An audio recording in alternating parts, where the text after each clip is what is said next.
ওরা আমায় এভাবে কেন মারলো মা?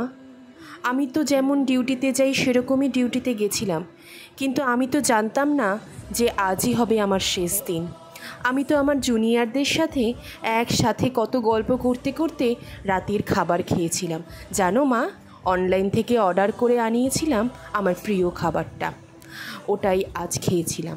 তখনও যদি একটু বুঝতে পারতাম এটাই আমার শেষ খাওয়া, এটাই শেষ গল্প।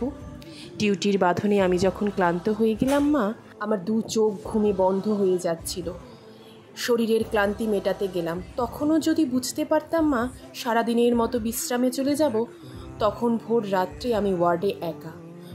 ভোরের শীতল বাতাসে আমার শরীরে ঠান্ডা লাগলো। লাল চাদরে ঢাকা দিয়ে একটু চোখটা বন্ধ করেছিলাম শুধু। সেই সময়ে অপেক্ষায় থাকা ওরা আমার সাথে মা, আমার খুব কষ্ট হচ্ছিল জানো তো। অনেকবার বারণ করছিলাম